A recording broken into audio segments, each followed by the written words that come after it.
Hello, welcome to today's lesson, Lesson 7. Today's lesson is a continuation of last semester's Lesson 5, Safety Precautions in the Laboratory.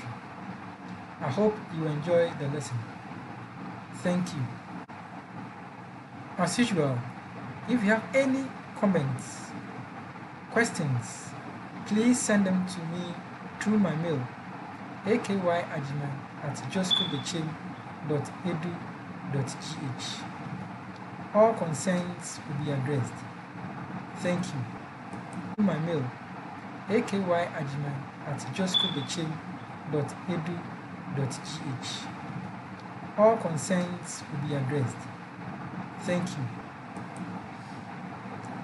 As you are aware, this is Lesson 7 or Lecture 7.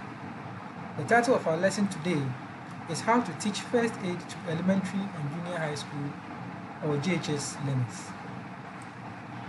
Our quote of the week: Prayer Sewi Bakwa Ebu Ukabuma Emu. Its literal meaning is that when you remove one broomstick, it breaks, but when you put them together, they do not break. This is similar to English proverb, in unity lies strength. You know that as teachers, there is the need to collaborate with our colleagues in order to have a successful teaching and learning. Even in our classrooms, do we collaborate with our learners? Or do you take the position that all knowledge resides with the teachers? If you have been doing that, rethink that position. In unity lies the strength.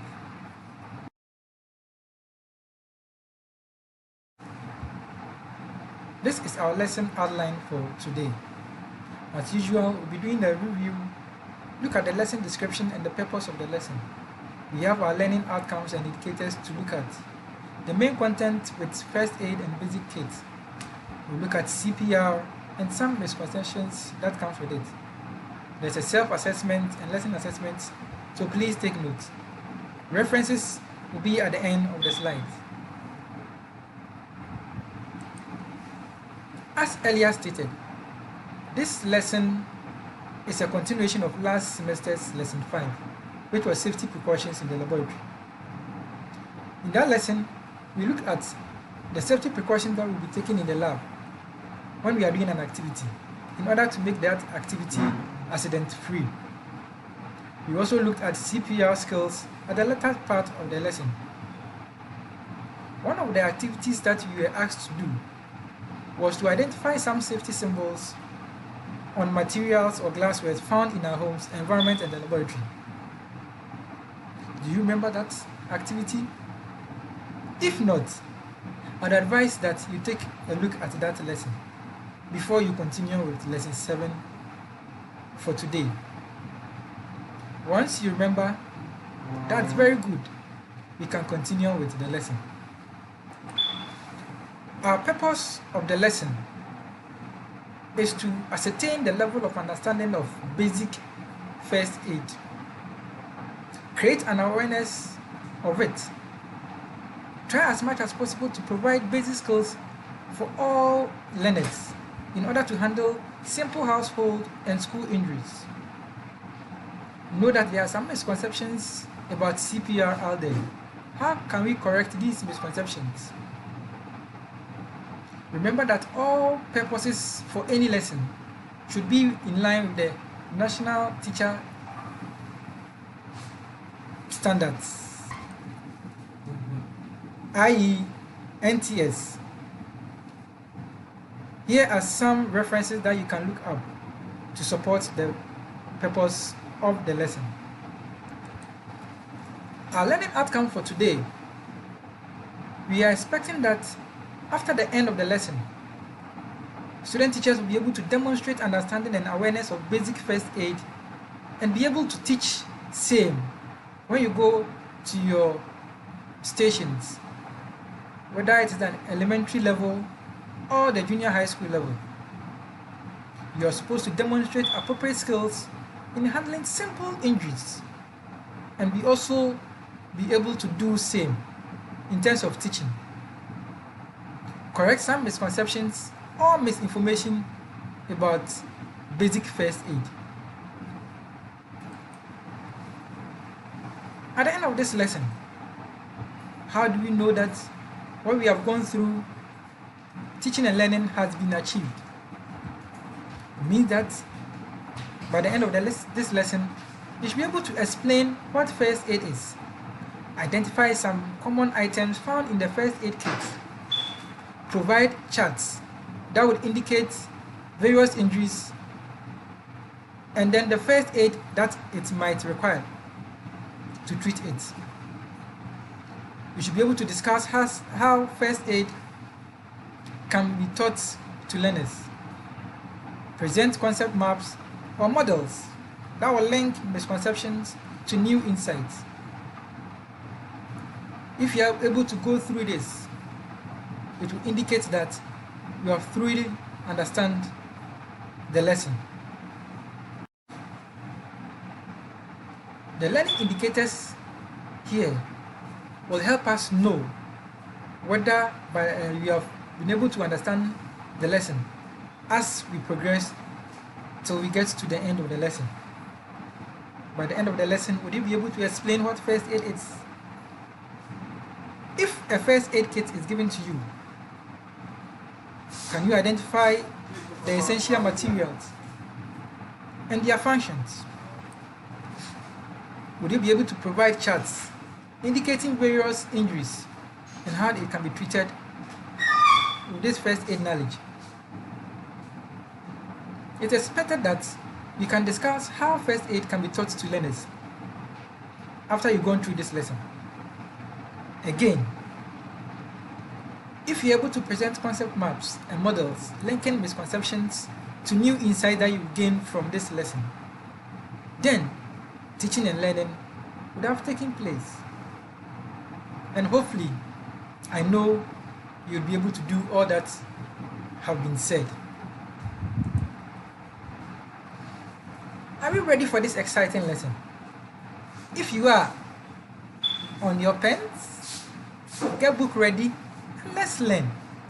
Science is fun. Teaching first aid. Here, there are two ways that I would advise that you can choose from. The resource person as a facilitator, or the teacher as a resource person and a facilitator. We'll look at them individually and see how best you can make use of these options. Resource person as a facilitator. In this approach, the teacher invites somebody knowledgeable in this field of first aid and CPR. You invite the person into the classroom to come and handle the content. You are doing this because you, the teacher, even though you have a knowledge about this topic, will not be up to that of the resource person. So it's not wrong if you invite a resource person. But while doing that, you should be in the classroom in order to help the facilitator, which is the resource person. Again, in order for teaching and learning to take place, you must share the learning outcomes with the resource person, so that whatever is expected of him or her will be done by the end of the lesson. Again, you are supposed to be in the classroom to provide assistance to the resource person.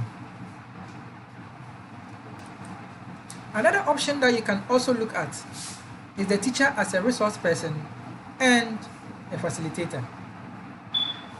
Before you opt for this way of teaching, you have to note that you have to be adequately prepared in terms of the subject content in order not to give any false information to the learners.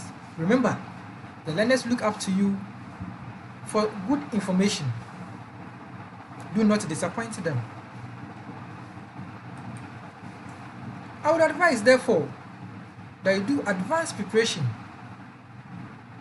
by contacting a resource person reading wide in order to have adequate content knowledge to be able to function as a resource person and a facilitator for this particular topic. Be mindful that there may be students in your class, whether elementary or junior high school, who might be in these Red Cross societies or health societies and might have some knowledge in the content that you are going to teach. We can look up to them or even call them to come and role play. It's not professionally wrong to do that. Remember, as a teacher, you don't have every bit of knowledge in your head. Be sure to collaborate with your learners to serve you well, to serve the students well. It will bring about good teaching and learning to take place in the class. And your learners would appreciate it very much, knowing very well that any information that you give them is the right one. First aid and basic kit. So, we are going to begin this lesson in terms of the content by assuming that the teacher would be the resource person and at the same time the facilitator.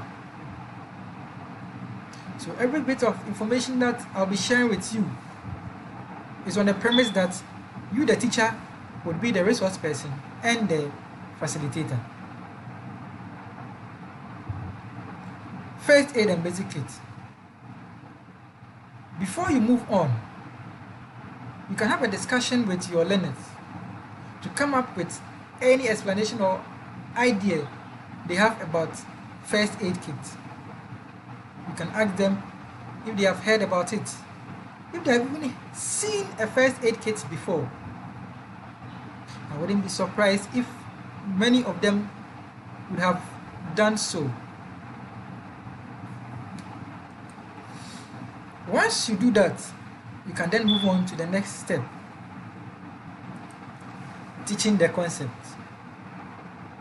Based on the discussion you had with them, by the way of introduction, asking them if they have seen a first aid kit before, you can then move forward and ask them what they understand by